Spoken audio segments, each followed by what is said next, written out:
नमस्कार, स्वागत है आपका कैपिटल टीवी में। देश में कोरोना वैक्सीन को लेकर तमाम तरह के भ्रमों को दूर करने के लिए भारत सरकार ने अपना पक्ष रखा है। सरकार की ओर से जारी बयान में कहा गया है कि गलत बयानों, आधे सच और झूठ फैलाए जाने की वजह से आम लोगों में कुछ भ्रम पैदा हुए हैं। कोरोना वैक्सीन को लेकर बनी समिति के मुखिया और नीति आयोग के सदस्य ने ऐसे ही कई सवालों के जवाब दिए हैं। ऐसे सभी सवालों के जवाब इस रिपोर्ट से जानिए। केंद्र सरकार 2020 से ही दुनिया भर के कोरोना वैक्सीन मैन्युफैक्चरर्स से बात कर रही है। फाइजर, जॉनसन एंड जॉनसन और मॉडर्ना जैसी कंपनियों से कई राउंड की बातचीत हो चुकी है। सरकार की ओर से इन कंपनियों को भारत में वैक्सीन के सप्लाई या मैन्युफैक्चरिंग के लिए मदद का प्रस्ताव दिया गया है। हालांकि उनकी ओर से वैक्सीन की सभी पर्याप्त सप्लाई सुनिश्चित नहीं हो पाई है। हमें यह समझने की जरूरत है कि दुनिया भर से वैक्सीन की खरीद करना उतना आसान नहीं है जितना अन्य सामानों की खरीद करना।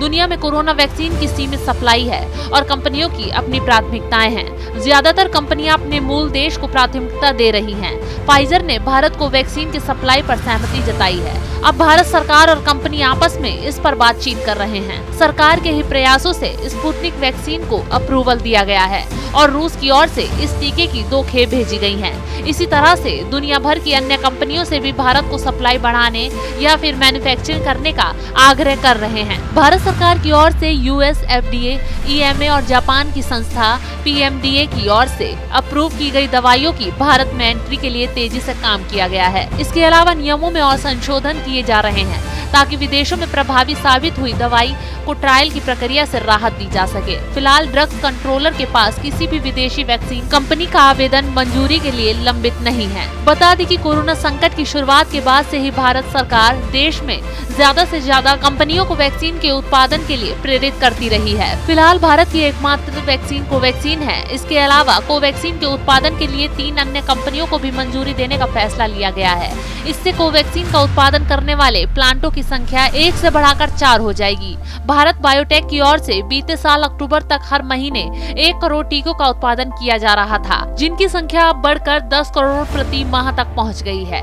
इसके अलावा भारत में स्पुतनिक के टीकों के उत्पादन के लिए भी प्रयास किए जा रहे हैं। इसके अलावा कुछ अन्य कंपनियों की ओर से भी इस तरह के प्रयास किए जा रहे हैं। कई लोगों के मन में ये सवाल आता है कि बच्चों के टीकाकरण के लिए केंद्र सरकार कोई प्रयास नहीं कर रही है। फिलहाल दुनिया में कहीं भी बच्चों को कोरोना वैक्सीन नहीं दी जा रही। यहाँ तक कि WHO ने भी ऐसी कोई सिफारिश नहीं की है। अब तक कुछ ऐसी स्टडी कोरोना वैक्सीन को लेकर हुई हैं जिनमें ये संकेत मिलता है कि इससे बच्चों को कोई नुकसान नहीं होगा।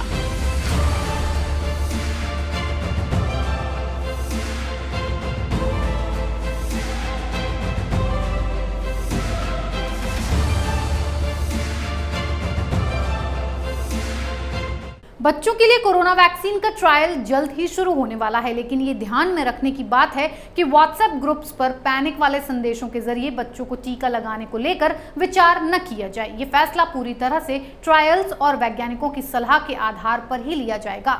इस खबर में फिलहाल इतना ही। बने रहिए कैपिटल टीवी के साथ।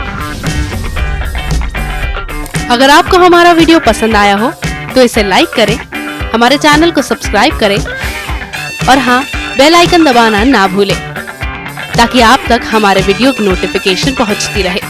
आप अपना सुझाव हमें कमेंट बॉक्स में दे सकते हैं। हमारे साथ जुड़ने के लिए शुक्रिया।